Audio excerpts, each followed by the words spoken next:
समय रुक चुका था। सती का शरीर दक्ष के यज्ञ में जल रहा था। शिव दुख से करा रहे थे। किसने सोचा था कि दुनिया की सबसे पहली प्रेम कहानी का अंत इस प्रकार होगा। पर क्या करे, नियति का लेखा कोई नहीं टाल सकता, स्वयं भगवान भी नहीं। लेकिन ये अंत नहीं था, ये शुरुआत थी। शुरुआत थी एक अजर अमर प्रेम कहानी की, जो सदियों तक याद की जाने वाली थी। ये शुरुआत थी शिव और पार्वती की, उनकी प्रेम कहानी की, एक नए युग की। तो चलिए आज की इस कथा में जानते हैं कि क्या हुआ सती की मृत्यु के बाद और कैसे मिले शिव और पार्वती। आखिर क्यों सती के बाद शिव ने पार्वती को स्वीकार किया। ये प्रेम कहानी उतनी सरल नहीं है जितनी लगती है। ये मार्ग कठिनाइयों से भरा हुआ है, और अगर आप शिव और पार्वती के मिलन के हर पहलू को समझना चाहते हैं तो इस वीडियो को अंत तक जरूर देखिए। सती की मृत्यु के बाद शिव सती के शरीर को उठाकर अपने विरह में पूरे ब्रह्मांड में भटक रहे थे, जिससे पृथ्वी का संतुलन बिगड़ने लगा। तब विष्णु ने अपने सुदर्शन चक्र से सती के शरीर के टुकड़े कर दिए, जिसके बाद शिव शांत हुए और कैलाश पर्वत पर ध्यान में चले गए। शिव सती की मृत्यु का दुख सहन न कर सके और एकांत में वास करने लगे। सब कुछ शांत हो गया था, लेकिन इन सब के बीच असुरों की दुनिया में एक नई शक्ति जन्म ले रही थी, जिसका नाम था ताड़कासुर। वो शिव की अनुपस्थिति में बढ़ती हुई अराजकता का प्रतीक था। उसने कठोर तपस्या की और अपने तपोबल से पूरे ब्रह्मांड को हिलाकर रख दिया। अंततः उसकी तपस्या से प्रसन्न होकर ब्रह्मा जी प्रकट हुए। ब्रह्मा जी ने कहा, मांगो पुत्र, क्या वर चाहते हो। तब ताड़कासुर ने कहा, हे ब्रह्मदेव, मुझे ऐसा वरदान दीजिए कि मेरी मृत्यु केवल शिवजी के पुत्र के हाथों में हो। ब्रह्मा जी ने कहा, तथास्तु। ताड़कासुर जानता था कि शिव सती के विरह में कैलाश पर तप में लीन हैं और अभी दूसरा विवाह नहीं करेंगे। ऐसे में उनके पुत्र होने का तो सवाल ही नहीं उठता। ये वरदान पाकर ताड़कासुर चारों ओर तबाही मचाने लगा। उसका आतंक तीनों लोकों में फैल गया। देवताओं के आश्रम जल गए, यज्ञ नष्ट हो गए और स्वर्ग भी कांप उठा।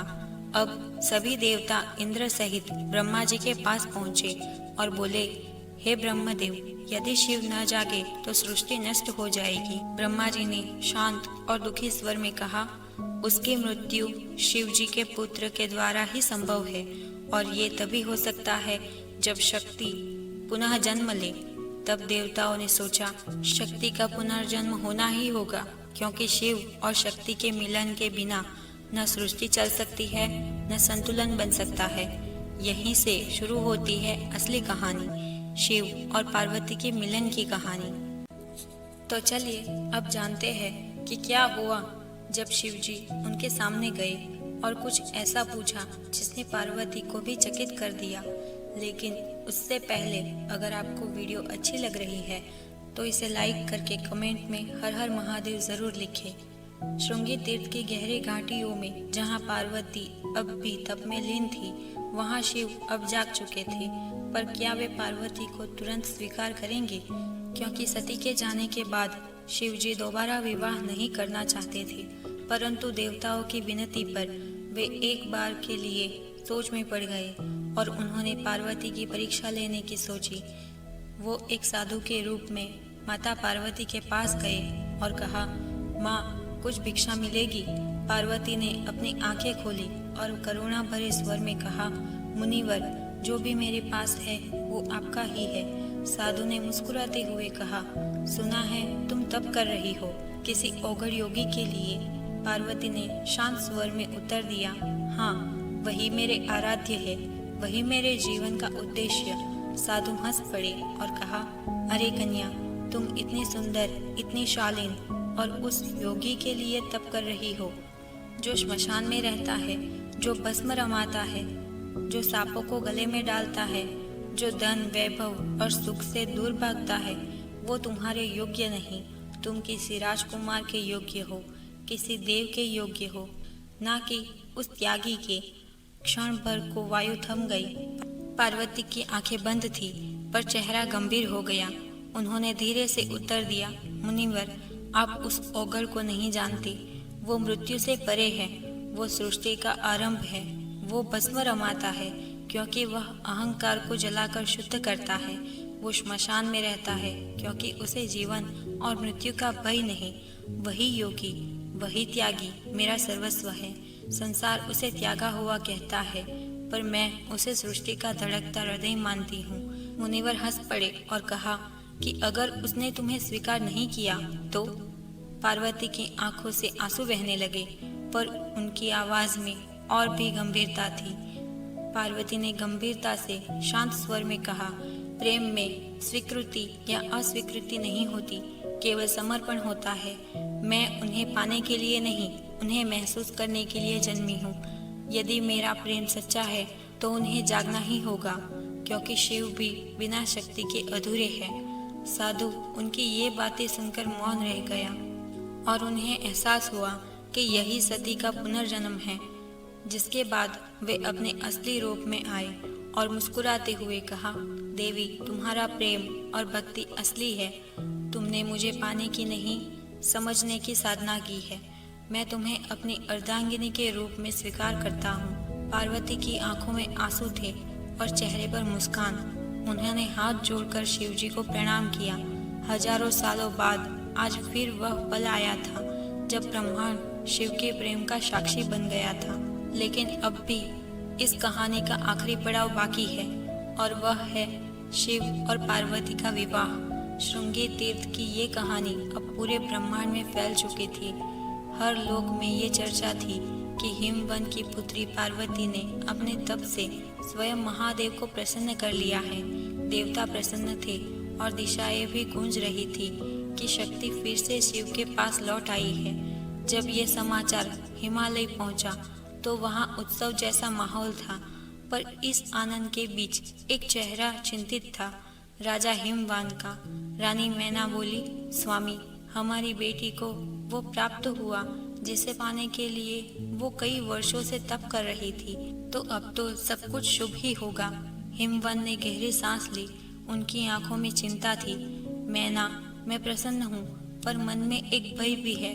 जिस महादेव को सृष्टि विनाशक कहती है, जो भस्म रमाते हैं, जो श्मशान में रहते हैं, क्या वे हमारी कोमल कन्या के योग्य होंगे? क्या वो गृहस्थ जीवन निभा पाएंगे? हवा में मौन छा गया। हिमालय की बर्फीली चोटियां भी मानो उनकी चिंता को सुन रही थी। वे पिता थे और पिता का हृदय प्रेम से भरा होता है, पर उसमें डर भी होता है। उसी समय महल में एक तेजस्वी ऋषि का आगमन हुआ। ऋषि वशिष्ठ, उनके साथ कुछ देवगण भी थे, ब्रह्मा, विष्णु और कुबेर। पूरा महल उनकी आभा से अलौकिक हो उठा। हिमवान ने उनके चरणों में प्रणाम किया। स्वागत है महर्षि, किस कारण आप पधारे हैं? वशिष्ठ ने मुस्कुराते हुए कहा, राजन, हमें पता चला है कि आप अपनी पुत्री के विवाह को लेकर चिंतित हैं, पर जान लीजिए, ये कोई सामान्य विवाह नहीं है। ये मिलन केवल दो आत्माओं का नहीं, बल्कि सृष्टि के दो मूल्य तत्वों का संगम है। शिव और शक्ति का पुनर्मिलन है। हिमवान ने विनम्रता से कहा, महर्षि, मैं जानता हूँ कि महादेव सृष्टि के स्वामी हैं और उनका जीवन तपस्या में बीतता है। क्या ऐसी विरक्ति मेरी पुत्री के लिए उपयुक्त होगी? ब्रह्मा ने आगे बढ़कर कहा, राजन, शिव का त्याग ही उनकी महिमा है। जो सब कुछ त्याग चुका है फिर भी सबका रक्षक है, वही सच्चा स्वामी है। वो भस्म रमाते हैं जो मोह को जलाने का प्रतीक है। वो श्मशान में रहते हैं जो मृत्यु पर विजय का प्रतीक है। तुम अपनी चिंता छोड़ो, क्योंकि ये विवाह स्वयं नियति ने लिखा है। विष्णु ने मुस्कुराते हुए कहा, राजा हिमवान, याद रखो, जब शिव और शक्ति एक होते हैं तभी ब्रह्मांड संतुलित होता है। उनके मिलन से ही तारकासुर का अंत संभव होगा और सृष्टि पुनः अपने मार्ग पर लौटेगी। कुबेर ने आगे कहा, और अगर तुम्हें चिंता है कि तुम्हारी पुत्री किसी निर्धन से विवाह कर रही है, तो जान लो, शिव ही मेरे स्वामी हैं, जिनके नाम से संपत्ति का अर्थ भी पवित्र हो जाता है। वे त्याग में संपूर्ण हैं और तप में भी राजर्षि। जब वे चाहे तो समस्त ब्रह्मांड उनके चरणों में रख सकता हूँ। राजा हिमवान मौन खड़े रहे। उनकी आंखों में अब भय नहीं, श्रद्धा थी। उन्होंने धीरे से कहा, तो ये निश्चित है कि ये विवाह केवल मेरी पुत्री का नहीं, सृष्टि की स्थिरता का है। वशिष्ठ ने सिर झुकाकर कहा, बिल्कुल, और इस विवाह का शुभ मुहूर्त भी तय हो चुका है। जिस दिन रोहिणी नक्षत्र और बुध एक साथ मिलेंगे, उसी दिन यह ब्रह्मांडीय युगल एक होगा और इस दिन को देवता भी पावन मानेंगे और वही दिन महाविवाह के रूप में सृष्टि में अंकित होगा। अब होने वाला है शिव और पार्वती का विवाह। शिव जी अपनी बारात लेकर आएंगे और उनकी बारात को देखकर जो हुआ उसे जानकर आप भी चौंक जाएंगे। तो चलिए अब जानते हैं आगे की कथा। लेकिन उससे पहले अगर आपको वीडियो अच्छी लग रही है तो इसे अपने मित्रों और रिश्तेदारों को भी जरूर शेयर करें। विवाह की तिथि निश्चित हो चुकी थी। शिव जो सदियों से मौन थे, अब अपने विवाह की तैयारी में थे, पर यह तैयारी संसार जैसी नहीं थी। महादेव ने अपनी जटाओं से गंगा को प्रवाहित किया, अपने शरीर पर भस्म रमाई और नागों को गले में धारण किया। उनके माथे पर त्रिपुंड विभूति चमक रही थी। ये कोई राजसी दुल्हा नहीं, एक औघड़ योगी थे जिनके लिए वैभव का कोई अर्थ नहीं, परंतु उनकी बारात वो तो पूरे ब्रह्मांड की सबसे अनोखी बारात बनने वाली थी। चारों दिशाओं से विचित्र प्राणी आने लगे। कोई भूत था, कोई प्रेत, कोई योगी, कोई सिद्ध, कोई राख से ढका, कोई डमरू बजा रहा था तो कोई चिल्ला रहा था, हर हर महादेव। गंधर्वों के गीतों में अघोरियों के नृत्य गुल रहे थे। शंख, डमरू, मृदंग और तांडव की ध्वनियां सुनाई दे रही थी। स्वयं विष्णु और ब्रह्मा बारात में सम्मिलित हुए। ये एक ऐसी बारात थी जिसमें देवता भी थे और दानव भी, क्योंकि शिव सबके हैं, किसी वर्ग के नहीं। बारात जब हिमालय की ओर चली तो आकाश रंगों से भर गया।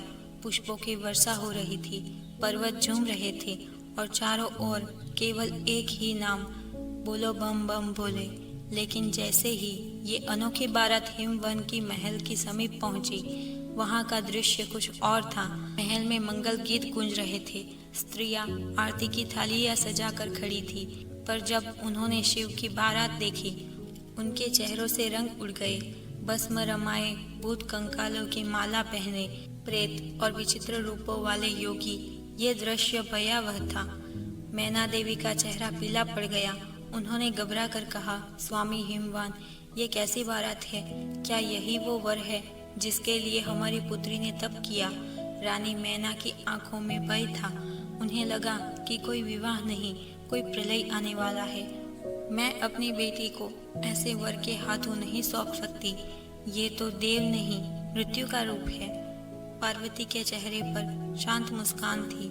वे आगे बढ़ी और अपनी माँ का हाथ पकड़ते हुए बोली, माता, आप उन्हें उनके रूप से मत आंकिए। भस्म उनकी साधना है, श्मशान उनका ध्यान स्थल। वो किसी को डराने नहीं आए, वो स्वयं मृत्यु को भी जीवन देना जानते हैं। यही मेरे प्रभु है, सरल परंतु अनंत। उनकी वाणी में ऐसी शांति थी कि मैना के मन का भय पिघलने लगा। तभी पार्वती ने कैलाश की दिशा में देखा और विनम्रता से कहा, प्रभु, आपकी बारात तो दिव्यता से भरी है, परंतु मेरी माता का हृदय भय से कांप रहा है। क्या आप अपने उस रूप में आ सकते हैं जिसे संसार देख सके? शिव ने पार्वती की प्रार्थना सुनी। उन्होंने मुस्कुराकर अपनी आंखें बंद की। भगवान विष्णु ने पार्वती को बहन माना और उन्होंने शिव जी को विवाह के लिए तैयार किया। अब सबके सामने खड़े थे सुंदर मूर्ति महादेव, गले में पुष्पमालाएं, माथे पर चंद्र की कोमल ज्योति, तन पर रेशमी वस्त्र और मुस्कान में शांति का सागर। उनके दिव्य रूप को देखकर सब लोग विस्मित रह गए। रानी मैना की आंखों में आंसू थे, भय के नहीं, श्रद्धा के। उन्होंने हाथ जोड़ लिए। अब मैं समझी, यही ब्रह्मांड के स्वामी हैं, यही मेरी पुत्री के योग्य है। शिव ने स्नेह भरी दृष्टि से पार्वती की ओर देखा और कहा, देवी, तुम्हारे प्रेम ने मेरे अघोर को भी सुंदर बना दिया। देवगण, सिद्ध योगी, गंधर्व सब एक साथ एक ही स्थान पर एकत्र हुए। स्वर्ग, पृथ्वी और पाताल तीनों लोग उस क्षण एक ही हो गए थे। कोई शत्रु नहीं, कोई भय नहीं। राजा हिमवान ने विशाल सभा सजवाई। सुवर्ण कलशों में गंगा जल भरा गया। वेदों के मंत्रों की ध्वनि पूरी वातावरण में गूंज रही थी। स्वयं ब्रह्मा ने आचार्य बनकर विवाह का विधान आरंभ किया। विष्णु ने आगे बढ़कर कन्यादान किया। ये कोई साधारण समय नहीं था। स्वयं सृष्टि का पालक अपनी ही ऊर्जा का दान कर रहा था ताकि सृजन, पालन और संहार का संतुलन फिर से स्थिर हो सके। विष्णु ने कहा, हे प्रभु, आज मैं आपको इस ब्रह्मांड की आत्मा प्रदान करता हूँ। पार्वती केवल मेरी बहन नहीं बल्कि वह शक्ति है जिसके बिना सृष्टि अधूरी है। शिव ने दोनों हाथ जोड़कर उत्तर दिया, नारायण, मैं वचन देता हूँ कि जिस शक्ति ने मुझे जागृत किया उसे मैं अपने अस्तित्व का आधा भाग बनाऊंगा। ब्रह्मा ने अंतिम मंत्र का उच्चारण किया और उसी के साथ ही ये भव्य विवाह संपन्न हुआ। जैसे ही विवाह संपन्न हुआ, भूत, प्रेत, देवता, ऋषि, राक्षस सबने एक साथ जय घोष किया, हर हर महादेव। उस क्षण ऐसा लगा जैसे ब्रह्मांड स्थिर हो गया। समय मानो एक पल के लिए रुक गया था, क्योंकि शिव और शक्ति अब एक थे। इस एकत्व ने सृष्टि को नया संतुलन दिया। वही ऊर्जा जो पहले विरह में विकृत हो रही थी, अब प्रेम में परिवर्तित हो गई थी। देवताओं ने ब्रह्मा से पूछा, प्रभु, अब क्या होगा? ब्रह्मा मुस्कुराए, अब ब्रह्मांड फिर से अपना मार्ग पाएगा। इस दिव्य मिलन से जो शक्ति उत्पन्न होगी वही एक दिन तारकासुर का अंत करेगी। वही बालक जो इन दोनों की ऊर्जा से जन्मेगा देवताओं का रक्षक बनेगा। लेकिन ये अंत नहीं था। शिव और पार्वती के विवाह के बाद कैलाश में वास करने चले गए, पर अब भी पार्वती के मन में कुछ ऐसे प्रश्न थे जिनके उत्तर वो जानना चाहती थी।